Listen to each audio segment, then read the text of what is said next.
இருக்கிறது, எவ்வளோ முக்கியத்துவம் இருக்குது. நீயத்து வைக்கலண்டா எங்களோட அமலே கூடாது அப்படின்றது விளங்கிடுச்சு. எல்லா அமல்லையும் நீயத்து கட்டாயம் அப்படின்றது. அதிலேயே தொழுகையினுடைய ரெண்டாவது கட்டாயமான விடயம், ஃபர்தான விடயம் என்று சொல்கிற நேரத்தில் ரெண்டாவது அல் கியாமு மஅல் குதரா ஃபி ஸலாத்தில் மஃப்ரூலா, ஃபர்தான தொழுகையிலே நின்று தொழுவது. ஃபர்தான தொழுகையில் நின்று தொழுவது கட்டாயம். மற்ற நஃபிலான தொழுகையில் உட்கார்ந்து தொழுவதற்கு அனுமதி இருக்குது, உட்கார்ந்து தொழுகிறதுக்கு அனுமதி இருக்குது. ஆனால் என்ன செய்யும்? நன்மை குறையும். ஆனால் ஃபர்தான தொழுகையாக இருந்தால் கட்டாயம் என்ன செய்யணும்? நின்று தான் தொழணும். மஅல் குதரா, சக்தி இருந்தால், கொஞ்சம் கால வருத்தம் இது என்றால் என்ன செய்யலாம்? உட்கார்ந்து தொழுகிறதுக்கு அனுமதி இருக்குது. நபி ஸல்லல்லாஹு அலைஹி வஸல்லம் அவர்கள் புகாரியில் வந்த ஒரு ஹதீஸ் உண்டு. இம்ரான் இப்னுல் ஹுசைன் ரலியல்லாஹு தஆலா அன்ஹு அவர்கள் அறிவிக்கிறார்கள், கானத் பி பவாசீர், எனக்கு மூல நோய் இருந்தது. பவாசீர்னு சொல்கிறது மூலத்துக்கு சொல்லுவாங்க, மூல நோய் இருந்தது. சஅல்து ரசூலுல்லாஹி ஸல்லல்லாஹு அலைஹி வஸல்லம் அனி ஸலா, நபி ஸல்லல்லாஹு அலைஹி வஸல்லம் அவர்களிடத்தில் போய் நான் கேட்டேன், தொழுகை எப்படி தொழுது கொள்வது அப்படின்னு கேட்டேன்.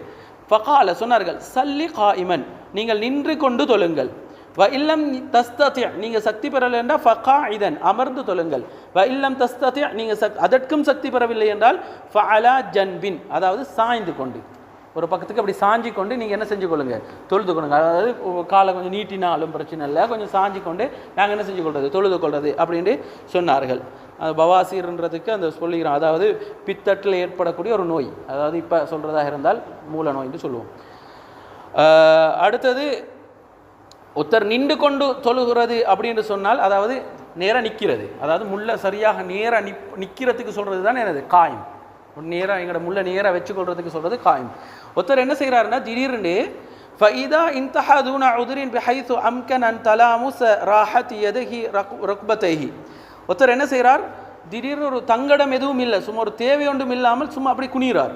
ஒரு ருக்குடைய அளவுக்கு அப்படி குனிந்தார் என்றால் ஒரு தேவையும் இல்லை. இப்போ ருக்குவுக்கு போக வேண்டிய தேவையும் இல்லை, சும்மா தொழுகையில் ஃபாத்திஹா ஓதி கொண்டிருக்கிற நேரமே திடீர்னு குனிஞ்சார் என்றால், அதாவது அவருடைய கை முழங்காலை அடையும் வரைக்கும், எப்படின்னா ஒரு ருக்குடைய அளவு அப்படி குனிஞ்சார் என்றால் தொழுகை பாத்திலா.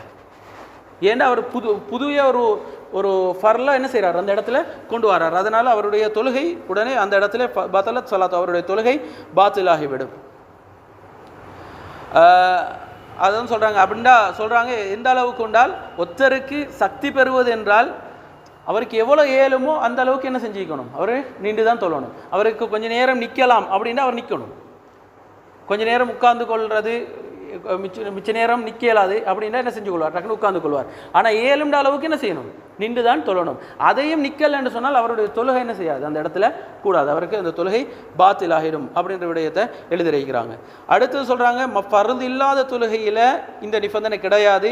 அதாவது நஃபிலான தொழுகையில் அதற்கும் ஒரு ஹதீஸை கொண்டு வராங்க.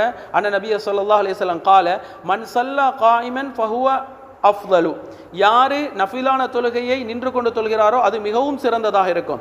வமன் ஸல்லா காயிதன், யார் உட்கார்ந்து தொழுகிறாரோ ஃபலஹு நிஸ்ஃபு அஜ்ரில் காயிம், நின்று தொழுபவனுடைய பாதி நன்மை அவருக்கு கிடைக்கும். நின்று தொழுவனுடைய அந்த பாதி நன்மை தான் அவருக்கு கிடைக்கும் உட்கார்ந்து தொழுவருக்கு. வமன் ஸல்லா நாயிமன், யார் தூங்கி கொண்டு தொழுகிறாரோ, அதாவது தூங்குறதுக்குன்னு சொல்றது என்னது? சாய்ந்து கொண்டு, யார் சாய்ந்து கொண்டு தொழுகிறாரோ ஃபலஹு நிஸ்ஃபு அஜ்ரில் காயித், உட்கார்ந்து தொழுகிறாரே அவருடைய பாதி நன்மை, உட்கார்ந்து தொழுகிறவருடைய பாதி நன்மை தான் யாருக்கு? சாஞ்சி கொண்டு தொழுகிறவருக்கு கிடைக்கும். அப்போ நஃபில சாஞ்சி கொண்டு தொழலாம், ஆனால் நன்மைகள் என்ன செய்யும்? படித்தரங்கள் குறைஞ்சு கொண்டே போகும். அடுத்தது சொல்கிறாங்க, இது நின்று கொண்டு தொழுவருடைய சட்டம். அடுத்தது மூணாவது விடயம் தக்பீரத்துல் இஹ்ராம். மூணாவது கட்டாயமான விடயம் தக்பீரத்துல் இஹ்ராம்.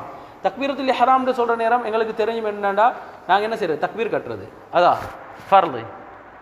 தக்பீர் கட்டுறது ஃபர்லா? தக்பீர் கட்டுறது ஃபர்ல் இல்லை, தக்பீரை சொல்றது தான் ஃபர்ல். அல்லாஹு அக்பர்ன்னு சொல்கிறோமா, அதுதான் கட்டாயம். அல்லாஹு அக்பர்ன்ற வார்த்தை பயன்படுத்துறது தான் கட்டாயமே தவிர தக்பீர் கட்டுவது ஃபர்லு கிடையாது.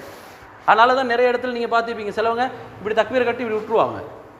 ஒவ்வொரு மதுஹபுகளில் இருக்குது, இப்படி கையை விட்டுருவாங்க. சிலவங்க ஒரு இடத்துல மாதிரி கட்டி கொள்ளுவாங்க.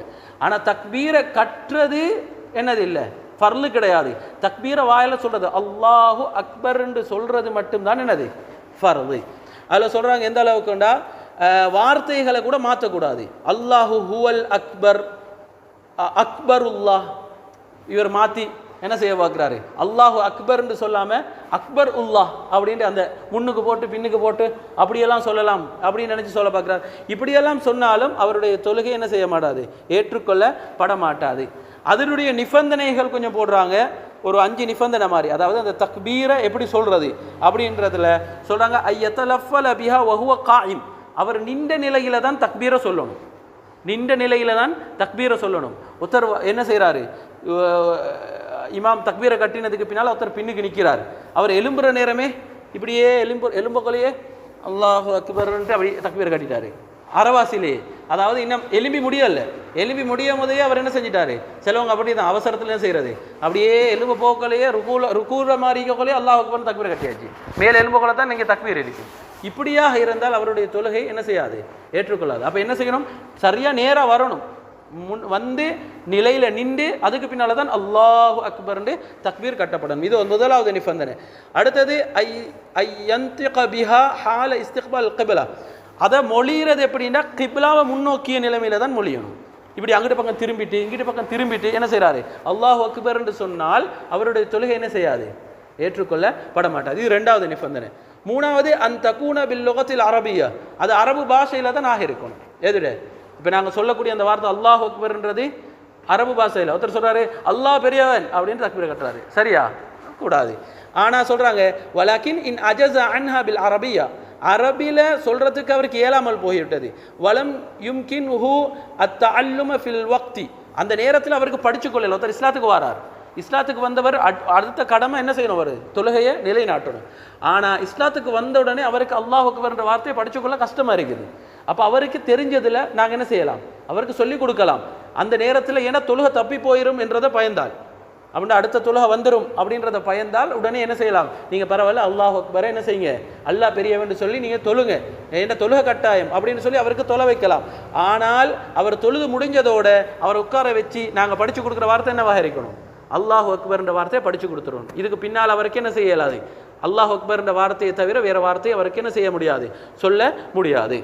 அடுத்தது சொல்கிறாங்க 4வது நிபந்தனை ஐயுஸ்மிஅ நஃப்ஸஹு ஜமீஅ ஹுரூஃபிஹா இன் கான ஸஹீஹ ஸம்இ, நல்ல காது கேட்குறவராக இருந்தால் அவர் சொல்லக்கூடிய அந்த அல்லாஹு அக்பர்ன்ற வார்த்தையை தனக்கு கேட்க செய்யணும். அப்படின்னா மிச்சம் எல்லாத்துக்கும் கேட்குற மாதிரி அல்லாஹு அக்பர் அப்படின்னு சொல்கிறது இல்லை.